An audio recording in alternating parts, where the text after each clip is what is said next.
Shalom, avui és l'Ag BaOmer, és el dia 33 del conte de l'Omer, que coincideix també amb el dia de la defunció, el dia de la Petirà, el dia del traspàs del Rabí Shimon Bar Yochai, que és l'autor d'un llibre insigne principal, bàsic i fonamental de l'essència del judaïsme, que és anomenat la Kabbalah.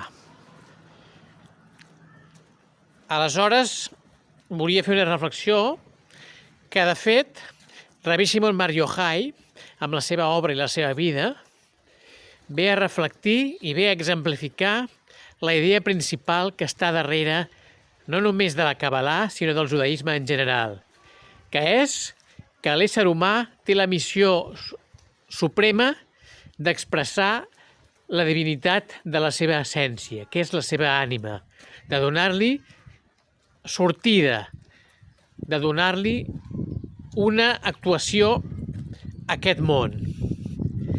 Que la divinitat de l'ànima humana s'expressi. I com s'expressa la divinitat de l'ànima humana? S'expressa mitjançant el contacte conscient i constant de l'home amb el Creador. Algú pot pensar, ui, això és molt difícil, connectar-se amb el Creador, tenir contacte amb el Creador, tenir relació amb Déu. És una cosa reservada per les persones més elevades d'aquest món. Doncs no, ensenya el judaïsme. La connexió amb Déu és una cosa que la tenim a mà, una cosa pràctica, una cosa que pot arribar a ser gairebé palpable, aquesta connexió amb el Creador. Aleshores, el Rabí Shimon Bar Yochai, amb la seva obra, ens ve a ensenyar això, ens ve a ensenyar que la connexió amb el Creador no només és una cosa que està a disposició de tots, sinó que és una obligació de tota persona que trepitja el planeta Terra en la seva existència com a ànima i com a ésser. Està a l'accés de tots. Tenim més d'una prova a la Torà d'això. Per començar, tenim la prova més evident al Gènesi 1:27. A Gènesi 1:27 ens diu que l'ésser humà, la persona, l'home, està creat a imatge de Déu. Estar creat a imatge de Déu vol dir que compartim característiques amb el Creador, compartim característiques amb el nostre Pare del cel, amb l'essència de la realitat, que és un altre dels noms que rep el Creador. Que compartim coses amb ell ens ve a mostrar una cosa fonamental. En el món espiritual, les coses que s'assemblen tenen tendència a acostar-se, tenen tendència a tenir proximitat, a diferència del món físic en què els opostos s'atrauen. Per tant, això vol dir que si nosaltres estem creats a imatge de Déu, vol dir que tenim una tendència pràcticament, entre cometes, natural, que en realitat és una tendència sobrenatural, a aproximar-nos a ell, a acostar-nos a ell, i en definitiva a tenir una relació amb Déu.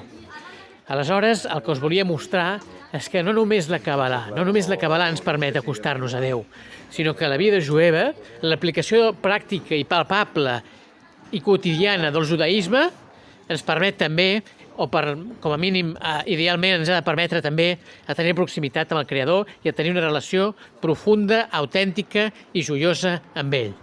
Així doncs, us desitjo en aquest l'Ag BaOmer, en aquest 33 de la conte de l'Omer, que arribem a palpar que som vius.